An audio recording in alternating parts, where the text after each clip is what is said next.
সুস্বাগত, সুস্বাগত উজির মশাই। এই মহারাজ আপনার জন্য সাগ্রহে অপেক্ষা করছেন। কৃষ্ণনগরে আসতে পেরে খুব খুশি হলাম মন্ত্রী মশাই। ভারী চমৎকার আপনাদের নগর। আসলে উজির মশাই, আমি মন্ত্রী হওয়ার পর চেষ্টা করেছি এই নগর পরিষ্কার পরিচ্ছন্ন রাখতে। এক সপ্তাহ আগে এলেই এমনটি দেখতে পেতেন না। থাক থাক, উনি সুবে বাংলার নবাবের খাস উজির, সবার সবকিছুরই খবর রাখেন। তাকে নিজের গুণগান করাটা বন্ধ করুন তো। এখন চলুন, উজির মশাইকে আর কতক্ষণ বাইরে দাঁড় করিয়ে রাখবেন? তাই চলুন, তাই চলুন। মহারাজ নিশ্চয়ই অধীর আগ্রহে অপেক্ষা করে আছেন।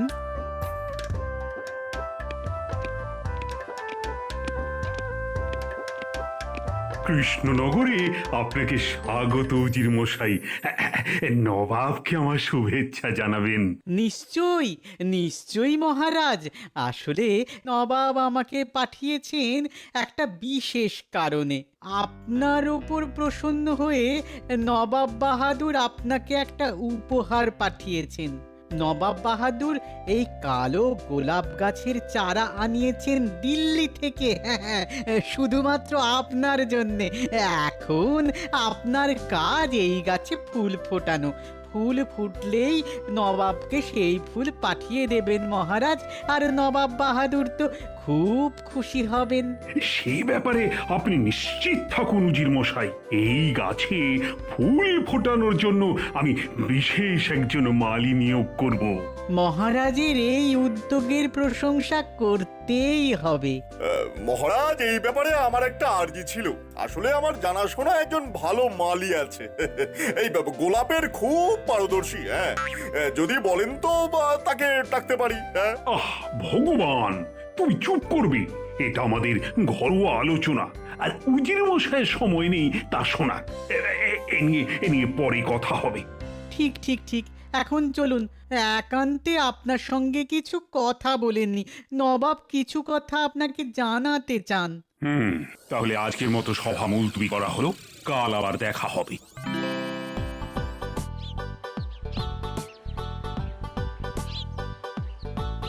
মহারাজের মেজাজটা আজ ঠিক নেই, কিন্তু কালকেই ঠিক হয়ে যাবে। তখন কথাটা পেরে দেখব। আসলে আমার শ্যালকটা একেবারে অপদার্থ, বেকার, বুদ্ধিহীন। শুধু কি করে আমার কাছ থেকে মাল কামাবে তার ফন্দি। একবার যদি মালির কাজে ঢুকিয়ে দিতে পারি, তবে আমার ঘাড় থেকে নামবে। মহারাজকে পটিয়ে পাঠিয়ে যেভাবেই হোক শ্যালকটাকে গ্রাম থেকে নিয়ে আসতে হবে। রাজার বাগান বলে কথা, কত প্রকার দুষ্প্রাপ্য গাছ আছে, কত ফল ফুল আছে। তার বেশ খানিকটা ঝেড়ে যদি বেচে বেশ ভালো রোজগারও হতে পারে। না না না না, এই সুযোগ হাতছাড়া করা যাবে না।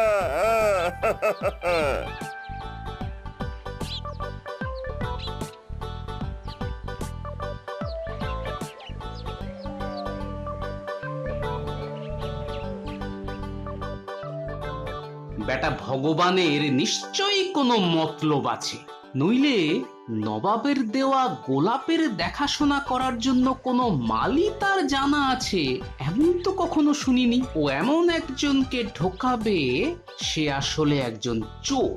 গোলাপের পাশাপাশি দুর্মূল্য গাছও পাচার করতে পারে।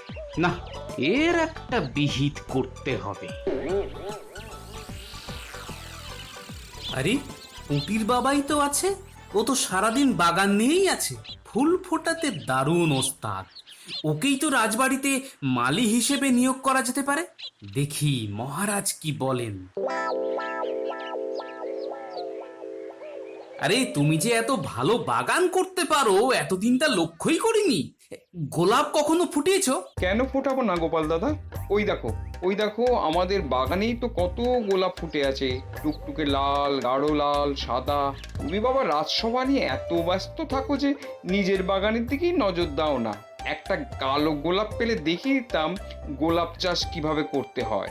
বাহ, আরে তুমি তো সোনা ফলিয়েছো। আচ্ছা শোনো, তোমাকে যদি কালো গোলাপের গাছ দেওয়া হয়, তুমি তাতে ভালো গোলাপ ফোটাতে পারবে? দাদু, বাবার ওপর ভরসা রাখতে পারো। এমন ফুল ফোটাবে না, সবার চোখ জুড়িয়ে যাবে। তাহলে শোনো, কাল তুমি আমার সঙ্গে রাজবাড়িতে যাবে, সঙ্গে নিয়ে যাবে সবচাইতে সেরা গোলাপে সাজি। আমি যখন ডাকবো তখন যাবে, মহারাজকে দেখাবে ফুল। মহারাজ যদি জিজ্ঞেস করেন কিভাবে এই ফুল হলো, তুমি বুঝিয়ে দেবে। কেমন? কি মজা কি মজা, বাবা এবার থেকে রাজার বাড়ির মালি হবে। আরে চুপ চুপ, এই কথা খবরদার কাউকে বলবি না। আরে আমার তো শত্রু কম নেই, তাই সাবধান করে দিচ্ছি। আচ্ছা গিন্নি, তোমার একটা হাবাগোবা ভাই আছে না? তোমার একটা অপকণ্ড ভাগ্নে আছে না? কি আশ্চর্য, তোমার ভাইয়ের খোঁজ নিচ্ছি, তার সঙ্গে আমার ভাগ্নের সম্পর্ক কি? আহ, আমার ভাইকে অপদার্থ বলবে আর আমি কিচ্ছু বলবো না? আরে গিন্নি, আমি তার জন্য একটা কাজের ব্যবস্থা করেছি, তাই জিজ্ঞাসা করছি। তা সে গ্রামে করেটা কি?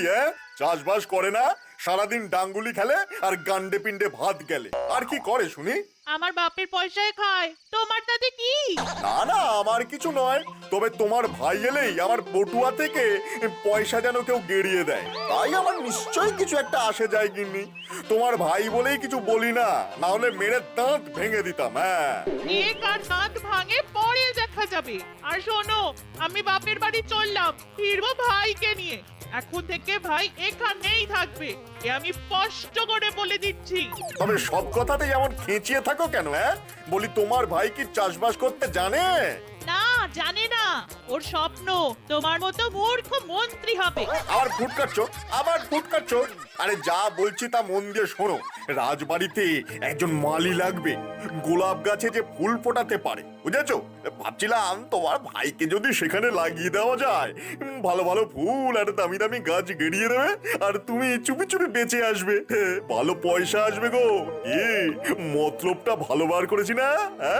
ও, তোমার কি বুদ্ধি গো, আগে বলনি কেন? শোনো, আমরা ভোর রাতেই বেরিয়ে যাব।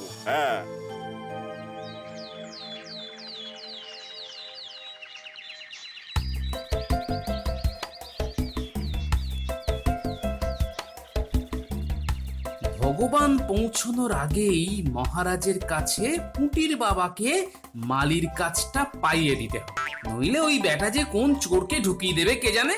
মহারাজকে তো আর বলা যায় না সেটা, তিনি বিশ্বাসও করবেন না। হ্যাঁ বলো পুঁটির বাবা, গোলাপে কি সার লাগে তা তো তুমি জানো। শুধু গোবর লাগে গোপাল দাদা, আর কিছুই লাগে না। তবে যত্ন নিতে হবে, জল পরিমাণ মতন দিতে হবে, বেশিও না কম তো নয়ই। ঠিক আছে ঠিক আছে, মহারাজকে বুঝিয়ে বল, ঘাবড়ে যেও না আবার। মহারাজ খুব দয়ালু, বুঝিয়ে বললে ঠিক বুঝবেন।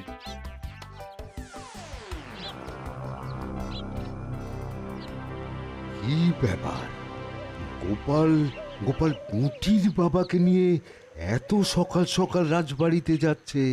কোনোদিন তো ঠিক সময়ে আসে না, নিশ্চয়ই কোনো মতলব আছে। পুঁটির বাবাকে কি ওই মালির কাজটা পাইয়ে দিতে যাচ্ছে? যাই, ভগবানকে খবরটা দিয়ে আসি। দেখো, আমার মান রেখো, এটা কিন্তু কালো গোলাপ। নবাব বাহাদুর মহারাজকে উপহার পাঠিয়েছেন, ভালো ফুল ফোটাতে হবে, বুঝেছো? তোমার একটা ব্যবস্থা করে দিতে পারলে তবেই আমার শান্তি। তোমাদের জন্য তো আর কিছুই রেখে যেতে পারলাম না। গোপাল দাদা, এসব কি অলক্ষণে কথা বলছো? যা কিছু শিখেছি সব তো তোমার কাছ থেকেই। পাঠশালায় পড়িয়েছো, টলে গেছি, তুমি আমায় শিক্ষিত করেছো, এটা কি কম কিছু? এতদিন খাইয়েছো, আমার বিয়ে দিয়েছো, বড় করেছো, এটা কি কিছু রেখে যাওয়া নয়? মন্ত্রী মশাই, ও মন্ত্রী মশাই, আরে আরে এদিকে যে সর্বনাশ হয়ে গেল।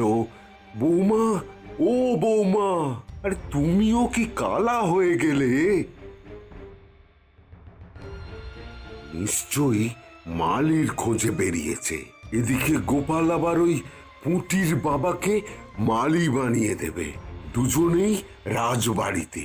এবার তো গোপালের নাগাল কেউই পাবে না, ধরাকে সরা জ্ঞান করবে। আরে আরে গোপাল, তুই কি মূর্খ রে? আরে একটু সবুর কর, মহারাজের কাছ থেকে আগে অনুমতিটা নিয়ে নে, তারপর তো আনতে যাবি। যাগে আমার আর কি। তোর ফাঁদে তুই পড়লি, তো আমি কি করতে পারি?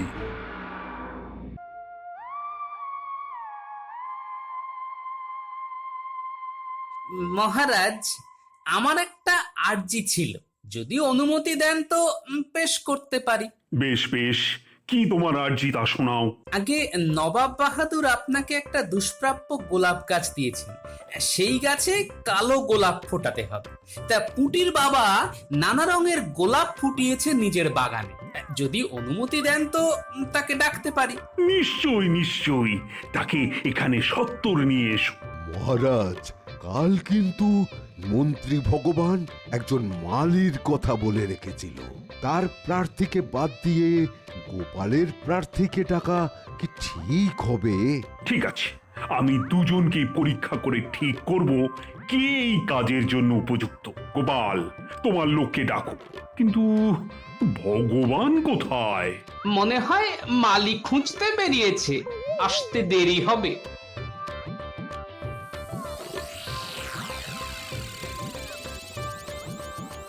আরে, এ তো তোমার আদরের নাতনি পুটির বাবা।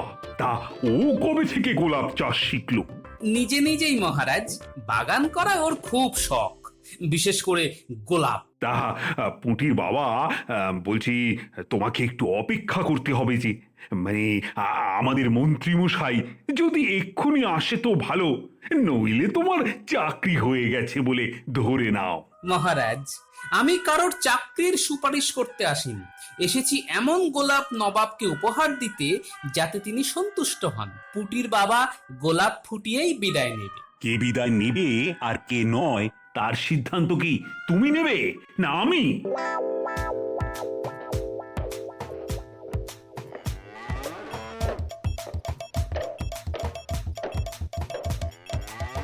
আরে ভাই, এটা গরু না কচ্ছপ রে? তাড়াতাড়ি চলতেও পারে না। এতই যদি তাড়া, তবে ওই ঘোড়ার গাড়ি নিলেন না কেন? এটা গরুর গাড়ি, বুঝেছেন? এটা গরুর গাড়ি। গরু গরুর মতনই চলবে, ঘোড়ার মতো নয়। জামাই বাবু, আমি কি রাজামশাইয়ের মন্ত্রী হব? শুধু মন্ত্রী কেন রে, তুই রাজাও হয়ে যেতে পারিস। তোর যা বুদ্ধি, বাপ রে বাপ! তোর বাপের বুদ্ধিও কি এরকম ছিল নাকি রে? এই এই এই এই এই বাপ তুলে কথা বলবে না ভাই, আবার বললে জামাই বাবুকে ধাক্কা দিয়ে ফেলে দিবি। এর জন্য কারো ভালো করতে নেই। হ্যাঁ, তোমার ভাইকে রাজবাড়িতে চাকরির ব্যবস্থা করাবো বলে এত খাচ্ছি, আর তুমি আমায় ধাক্কা মেরে ফেলে দেবে? হ্যাঁ, না না জামাই বাবু, ধাক্কা এখন মারবো না। আগে মন্ত্রী হই, তারপর রাজা আর মন্ত্রী দুজনকেই ধাক্কা মেরে ফেলে দেবো।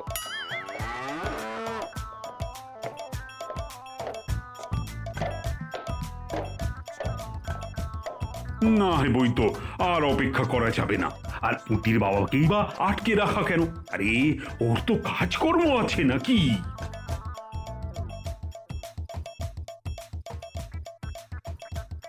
কি ব্যাপার ভগবান, মালি পাওয়া গেল? আগে হ্যাঁ মহারাজ, এই সেই মালি। হ্যাঁ ভগবান, এই মালি সম্পর্কে তোমার কি যেন হয় না? আগে সত্যি কথা বলতে কি, ও আমার শ্যালক। হ্যাঁ। আহা, লজ্জা কিসের? নিশ্চয়ই নিশ্চয়ই, রাজবাড়ি সবার জন্য উন্মুক্ত, কিন্তু আমি পরীক্ষা নেব, আর যে উত্তীর্ণ করবে সেই পাবে গোলাপ চাষের সুযোগ। তাহা তোমার এই শ্যালক রত্নটির নাম কি? আমি বলছি মহারাজ, আমার অনেক নাম। বাবা আমায় ছাগল বলে ডাকে, মা গরু, পাড়ার লোকেরা বলে গাধা, এক সময় পণ্ডিত মশাই আমাকে উল্লুক বলেও ডাকতো। ব্যাস ব্যাস ব্যাস, আর দরকার নেই। তা তুমি কখনো গোলাপ গাছ দেখেছো? কি বলছেন মহারাজ, গোলাপ গাছে উঠে কত কত দোল খেয়েছি। ঠিক আছে ঠিক আছে, তা তুমি তো কলা গাছেও দোল খেয়েছো। আগে হ্যাঁ মহারাজ, দেখবেন? না না না, এখন নয়, তুমি মন্ত্রী হলে তখন দেখিও। এবার যাও যাও, তুমি বাইরে গিয়ে বসো। তাহলে গোপাল, পুটির বাবাকে বলো কাল থেকেই কাজ শুরু করতে।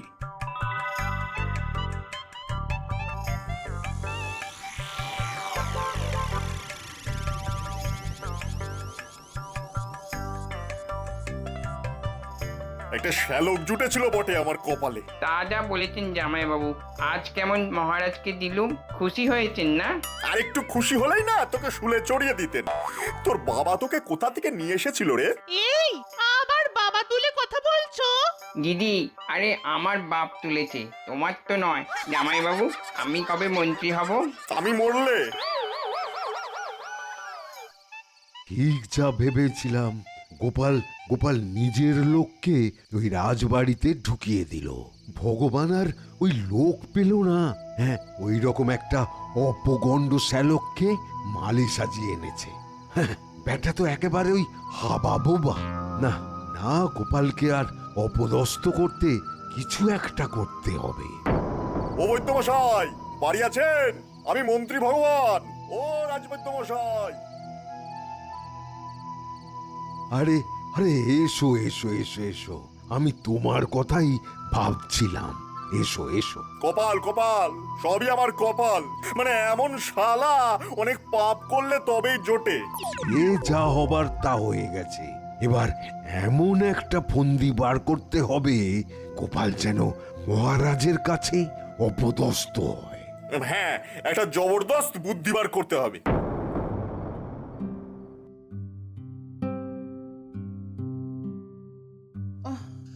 ওগো ওগো, আমার মাথায় খুব যন্ত্রণা করছে। হ্যাঁ, এই এই তুমি একটু তাড়াতাড়ি এসো, বুঝলে? হ্যাঁ, ওহ, আমার মাথায় খুব যন্ত্রণা করছে গো। হ্যাঁ, ও ও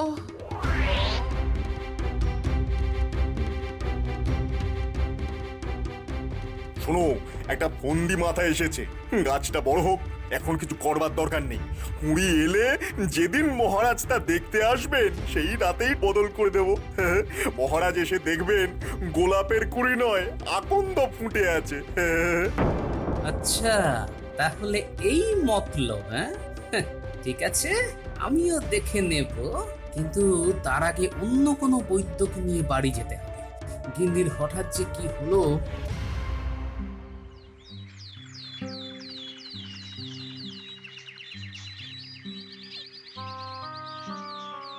কি হে, বাঁদরের মতো লাফালাফি করছো কেন? গোলাপের কুড়ি ফুটেছে, মহারাজ নিশ্চয়ই খুশি হবেন।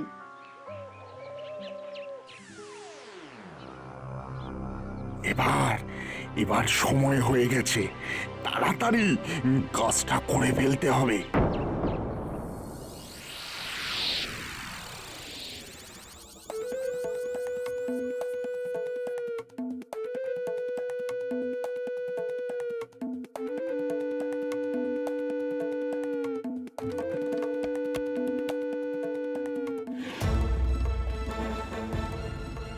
পেয়েছি পেয়েছি পেয়েছি, মন্ত্রী যেমন বলেছিল ঠিক তেমনই পেয়েছি। এই তো সেই গাছ।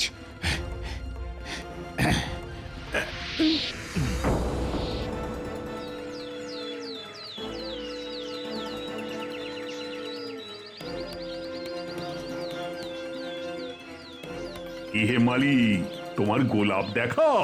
এদিকে আসুন মহারাজ।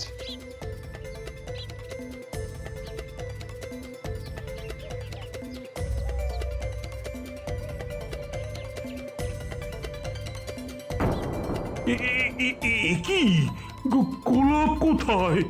এ তো ধূত্র ফুল ফুটে আছে। এই যে গোপালের লোক বলে পার পেয়ে যাবে ভেবো না। তোমাকে সারা জীবনের মতো কারাগারে থাকতে হবে, আর গোপালেরও চাকরি যাবে। আমি আমি অপমান সইতে পারবো না। নবাবকে আমি মুখ দেখাবো কি করে? দেখো, কাল সকালের মধ্যে যদি গোলাপ গাছ না পাই, তবে সবার সামনে তোমায় 100 বার কান ধরে ওঠবোস করাবো। সঙ্গে গোপালকেও করতে হবে, ওর উমেদারি বন্ধ করা উচিত। কালকের মধ্যে যদি গোলাপ না ফোটে, তবে রাজা মশাই যে শাস্তি দেবে মাথা নিচু করে মেনে নেব। অন্যায়ের শাস্তি তো পেতেই হবে মহারাজ। এবার কি হবে? মহারাজ যে আমায় কারাগারে পুরবে। তুমি এত ভয় পাচ্ছ কেন বাবা? দাদু নিশ্চয়ই কিছু ব্যবস্থা করে রেখেছে। আরে আমি আছি তো, চিন্তা কিসে?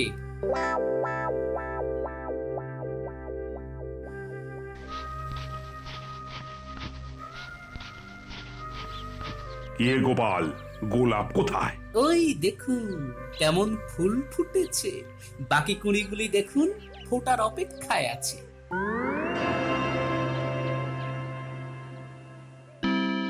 এবার আপনি নবাব বাহাদুরকে খবর পাঠাতে পারেন, দূতের সঙ্গে দুটো কালো গোলাপও পাঠিয়ে দিন। উফ, কি ভালো গোলাপ! আহা! কালো গোলাপের সৌন্দর্যই আলাদা। গোপাল, পুটির বাবা চাকরি আমি পাকা করে দিলাম, আর বেতনও দ্বিগুণের বেশি হয়ে যাবে। আচ্ছা, সেদিন তাহলে কি দেখলাম? ষড়যন্ত্র মহারাজ। আমাকে অপদস্থ করতে নতুন মন্ত্রী ভগবান এই চক্রান্ত করেছিল। সেদিন আমি গোলাপ গাছ সরিয়ে না দিলে নবাবের দেওয়া উপহার আজ রাস্তায় গড়াগড়ি খেত মহারাজ। ও, তা ভগবান যে এই কাজে যুক্ত তার কোনো প্রমাণ দিতে পারো? আগে আপনার হুকুম ছাড়াই ওর লোককে আমি পাইক দিয়ে ধরে রেখেছি, আপনি আদেশ করলে তাকে পেশ করতে পারি। বেশ করেছো। দুজনকেই আমি রাজসভায় নিয়ে আসার আদেশ দিলাম। এই যে, তুমি এই কাজ করেছো? আগে আগে হ্যাঁ মহারাজ। তা কার কথা এই দুষ্কর্ম করলে? নতুন মন্ত্রী ওই ওই ভগবানের কথায়। মিথ্যে কথা মহারাজ, মিথ্যে কথা। চোপড়াও! আই, কে আছো? এই দুজনকে কান ধরে 100 বার উঠবোস করাও। ধন্যবাদ গোপাল দাদা, তুমি আমাকে বাঁচালে। এ তো আমার কর্তব্য। রাখে গোপাল, তোমারে কে?